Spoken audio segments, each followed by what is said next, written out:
Welcome to web stories. നമ്മുടെ അടുത്ത വ്ളോഗിലേക്ക് സ്വാഗതം. എൻ്റെ പേര് സ്റ്റെഫി. ഇന്ന് നമ്മൾ ചെയ്യാൻ പോകുന്നത് ഒരു പാൻ കേക്കാണ്. കേക്കിന്റെ വീഡിയോ ഒക്കെ എല്ലാവർക്കും ഇഷ്ടപ്പെട്ടു എന്ന് ഞാൻ അറിഞ്ഞു. അതിൽ വളരെയധികം സന്തോഷം. നിങ്ങൾ എല്ലാവരും സമയം കിട്ടുന്ന പോലെ ട്രൈ ചെയ്ത് നോക്കുക. ഇന്ന് നമ്മൾ ചെയ്യാൻ പോകുന്നത് ഒരു പാൻ കേക്കാണ്. ഒരു ഫ്ലഫി പാൻ കേക്കാണ്, ഒരു ജാപ്പനീസ് പാൻ കേക്കാണ്. അത് കുറച്ചുകൂടെ ഫ്ലഫി ആയിരിക്കും, സോഫ്റ്റ് ആയിരിക്കും. അപ്പൊ പിള്ളേർക്ക് കുറച്ചുകൂടെ ഇഷ്ടപ്പെടാൻ സാധ്യതയുണ്ട്. അപ്പൊ നിങ്ങൾ എന്തായാലും ആ ബെല്ലൈക്കണും കൂടെ ഒന്ന് എനേബിൾ ചെയ്തിട്ടേക്കുക. അപ്പൊ വീഡിയോ കാണാം.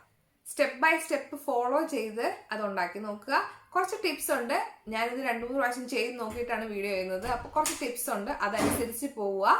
അപ്പൊ നമുക്ക് വീഡിയോയിലേക്ക് പോവാം. വീഡിയോയിലേക്ക് പോകുന്നതിന് മുന്നേ ആരെങ്കിലും നമ്മുടെ ചാനൽ സബ്സ്ക്രൈബ് ചെയ്യാനെങ്കിൽ ഒന്ന് സബ്സ്ക്രൈബ് ചെയ്യുക. അപ്പൊ നമുക്ക് പാൻ കേക്ക് ഉണ്ടാക്കാൻ തുടങ്ങാം. ആദ്യം നമ്മൾ മുട്ടയെന്നാണ് തുടങ്ങുന്നത്. മുട്ടയുടെ വെള്ളയും ഉണ്ണിയും ഒന്ന് സെപ്പറേറ്റ് ചെയ്തെടുക്കണം. ഓക്കെ, നമുക്ക് ആദ്യം അത് ചെയ്യാം.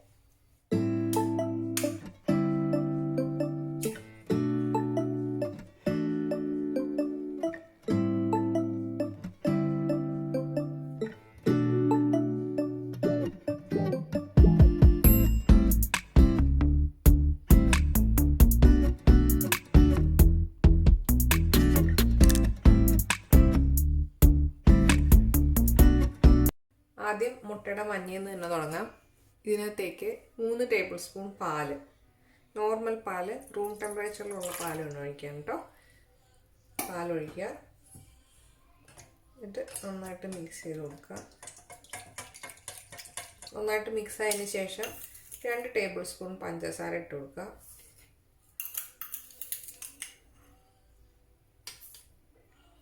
പഞ്ചസാര ഇട്ട് കൊടുത്തതിന് ശേഷം ഒരു 1/2 ടീസ്പൂൺ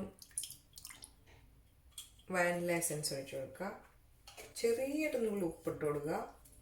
1 ടേബിൾ സ്പൂൺ എണ്ണ, വെജിറ്റബിൾ ഓയിലാണ് ഞാൻ ഒഴിക്കുന്നത്.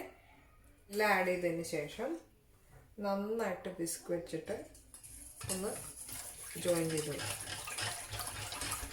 ഇനി ഇതിലേക്ക് 1/2 കപ്പ് മൈദയും 1 ടീസ്പൂൺ ബേക്കിംഗ് പൗഡറും കൂടെ ഞാൻ അരിച്ചെടുത്ത് വെച്ചതാണിത്. ഇത് ഈ മിക്സിയിലേക്ക് ആഡ് ചെയ്യുക. ഇത് ഞാൻ ഓൾറെഡി അരിച്ചെടുത്തതാണ്. നിങ്ങൾക്ക് അരിച്ചെടുത്തിട്ട് ഇതിനകത്തേക്ക് ആഡ് ചെയ്യാം, അല്ലെങ്കിൽ നേരെ അരിച്ച് ഇതിനകത്തേക്ക് ആഡ് ചെയ്യാം കേട്ടോ. ഞാനിത് എൻ്റെ എളുപ്പത്തിന് വേണ്ടിയിട്ട് ഞാൻ ഇങ്ങനെ അരിച്ചെടുത്ത് വെച്ചതാണ്. ഇത് നന്നായിട്ട് ജോയിൻ ചെയ്ത് കൊടുക്കുക.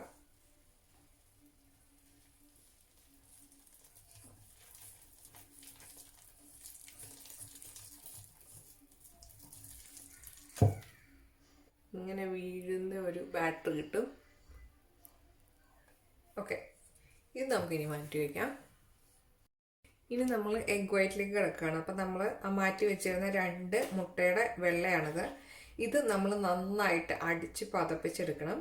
ഇത് ആദ്യം ഒരു 2 മിനിറ്റ് നന്നായിട്ട് പതപ്പിക്കുക. അത് കഴിഞ്ഞിട്ട് 1 ടേബിൾ സ്പൂൺ പഞ്ചസാര ആഡ് ചെയ്യുക. എന്നിട്ട് വീണ്ടും ഒരു 2 to 3 മിനിറ്റ് നന്നായിട്ട് വിപ്പ് ചെയ്യുക. അപ്പം അത് എന്ത് കൺസിസ്റ്റൻസിയിലാണ് വരുന്നതിൻ്റെ അതിൻ്റെ അവസാനം ഞാൻ കാണിച്ചു തരാം. പിന്നെ അതിൻ്റെ കറക്റ്റ് കൺസിസ്റ്റൻസി നിങ്ങൾക്ക് അറിയണമെങ്കിൽ ബൗളൊന്ന് കമത്തി പിടിച്ചാൽ മതി. അപ്പോൾ നിലത്തേക്ക് ഒന്നും ചാടത്തില്ല. അതാണ് കറക്റ്റ് കൺസിസ്റ്റൻസി. ഓക്കെ, പിന്നെ വിപ്പ് ചെയ്ത് തുടങ്ങുമ്പോൾ ഒരു കാര്യം ശ്രദ്ധിക്കണം. വിപ്പ് ചെയ്യുമ്പോൾ മീഡിയം സ്പീഡിൽ വേണം വിപ്പ് ചെയ്ത് തുടങ്ങാൻ. ഓക്കെ,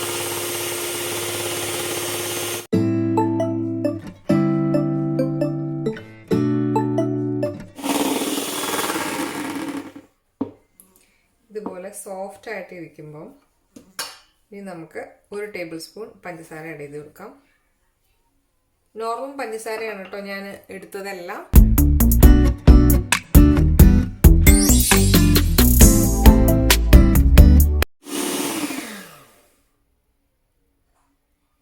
ഇതാണ് ഇതിൻ്റെ പാകം.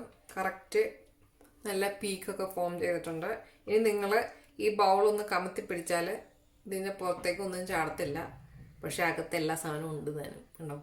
ഇനി നമുക്ക് ഈ മുട്ടയുടെ ബീറ്റ് ചെയ്തെടുത്ത ഈ മിറാങ്ക് എന്നാണ് ഇതിന് പറയുക. ഇതിൻ്റെ പേര് മിറാങ്ക് എന്നാണ്. അറിയില്ലാത്തവർക്ക് വേണ്ടി പറയുന്നത് കേട്ടോ. വീണ്ടും ഞാൻ പറയാണ്, മിക്കവാറും എല്ലാവർക്കും അറിയായിരിക്കും അത്. അപ്പം ഇത് നമുക്ക് നമ്മൾ നേരത്തെ മിക്സ് ചെയ്ത് വെച്ചിരിക്കുന്ന ബാറ്ററിലേക്ക് ജോയിൻ ചെയ്ത് കൊടുക്കണം. വളരെ സ്ലോ ആയിട്ട് അതിൻ്റെ ഫ്ലഫിനെസ് പോവാതെ വേണം അത് ചേർത്ത് കൊടുക്കാനായിട്ട്.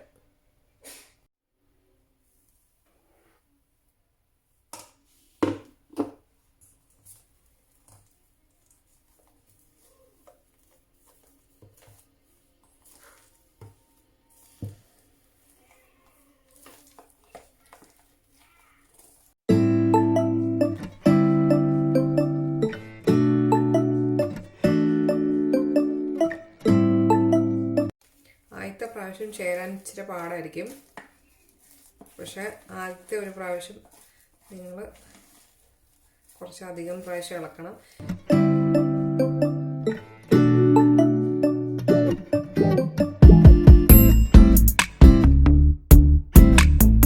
ഓക്കെ, ഇത് കമ്പൈൻ ആയിട്ടുണ്ട്.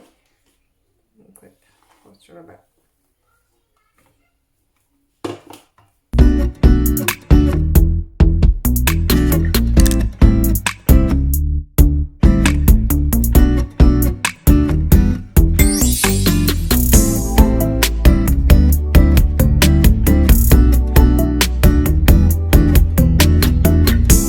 അതിനകത്തേക്ക് യോജിക്കാതെ ഇരുന്ന് കഴിഞ്ഞാൽ ഇത് നമ്മൾ പാൻ കേക്ക് ഉണ്ടാക്കുമ്പോൾ വേവില്ല. അകത്ത് ആ വെള്ള പോലെ തന്നെ നിൽക്കും, വേവത്തില്ല കേട്ടോ.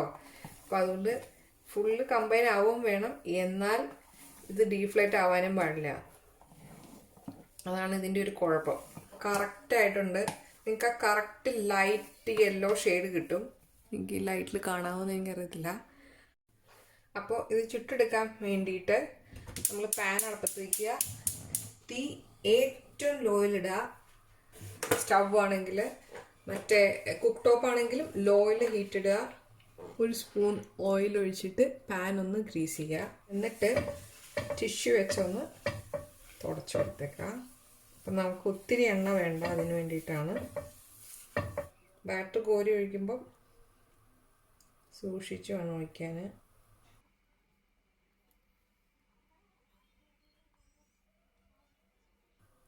ഇങ്ങനെ മേളി ഒഴിക്കണം, ഒത്തിരി പരത്തരുത്.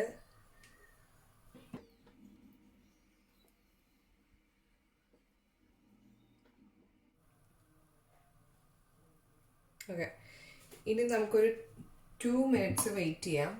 2 മിനിറ്റ്സ് വെയിറ്റ് ചെയ്യുന്നത് അതൊന്ന് ഈ ലെയർ ഒന്ന് സെറ്റ് ആവാൻ വേണ്ടിയിട്ടാണ്. അത് കഴിഞ്ഞ് കഴിയുമ്പം ഒരു സ്പൂൺ അല്ലെങ്കിൽ ഒരു 1.5 സ്പൂണും കൂടെ അതിൻ്റെ മേലിലേക്കൂടെ ഒന്നുകൂടെ ഒഴിച്ചു കൊടുക്കണം. എന്നിട്ട് നമ്മൾ അടച്ചു വെച്ച് 5 മിനിറ്റ് വേവിക്കണം. എന്നിട്ട് നമ്മൾ തിരിച്ചിടണം. ഓക്കെ, നമുക്കിപ്പോൾ 2 മിനിറ്റ്സ് ആയിട്ടുണ്ട്. നമുക്കിനി ഇതിൻ്റെ മേളിലും കൂടെ കുറച്ച് ഒഴിച്ചു കൊടുക്കാം.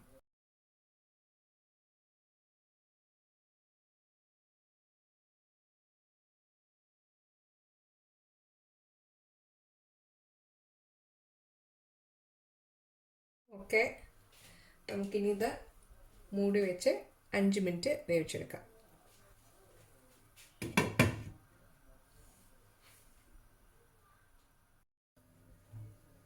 അപ്പോൾ 5 മിനിറ്റ് കഴിഞ്ഞിട്ടുണ്ട്. നമുക്കത് പതുക്കെ മറിച്ചിട്ട് നോക്കാം. ഫസ്റ്റ് ഇതിൻ്റെ എല്ലാ സൈഡും ഒന്ന് വിടിയിച്ചു കൊടുക്കാം കേട്ടോ.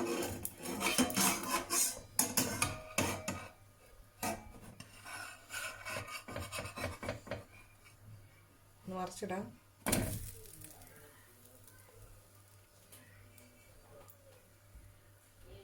നന്നായിട്ട് വന്നിട്ടുണ്ട്. ഇപ്പോൾ ഒരു മിനിറ്റ് ആയിട്ടുണ്ടാവും.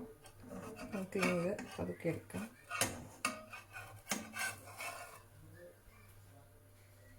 കണ്ടോ?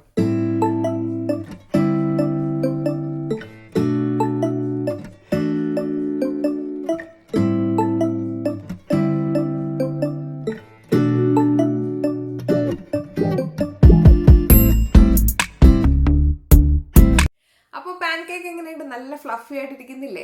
ഞാൻ ഇതിനകത്ത് കുറച്ച് കൂടുതൽ ബാറ്റർ യൂസ് ചെയ്തിട്ടുണ്ട്. നിങ്ങൾക്ക് ഈ 5 ടേബിൾ സ്പൂൺ ഞാൻ യൂസ് ചെയ്തേക്കുന്നതിന് സ്ഥാനത്ത് 3 ടേബിൾ സ്പൂൺ യൂസ് ചെയ്താൽ മതി. ഞാൻ ഫോട്ടോ എടുക്കുമ്പോൾ കുറച്ച് നല്ല പ്രസന്റേഷൻ കിട്ടാൻ വേണ്ടിയിട്ട് കുറച്ച് വലുപ്പത്തിലാണ് ചെയ്തതെന്ന് മാത്രമേ ഉള്ളൂ. പിന്നെ ഞാനിത് 2 എണ്ണത്തിന്റെ ബാറ്റർ ആക്കിയിട്ടാണ് എടുത്തേക്കുന്നത്. അപ്പം നിങ്ങൾക്ക് 4-5 എണ്ണം ഒക്കെ വേണമെങ്കിൽ അതിനനുസരിച്ച് ബാറ്റർ കൂടുതലായിട്ട് എടുക്കണം. നിങ്ങൾക്ക് ചെറുതായിട്ട് ഉണ്ടാക്കുമ്പോൾ ഇപ്പം നമ്മൾ എടുത്തിരിക്കുന്ന എമൗണ്ടിൽ നിന്ന് ഒരു 3-4 എണ്ണം ഒക്കെ കിട്ടും. അപ്പോൾ അതനുസരിച്ച് നിങ്ങൾ ബാറ്റർ അഡ്ജസ്റ്റ് ചെയ്ത് വേണം എടുക്കാൻ വേണ്ടിയിട്ട്. അപ്പോൾ നമുക്ക് അടുത്ത വീഡിയോയിൽ കാണാം. അതുവരേക്കും bye and take care from Cookup stories.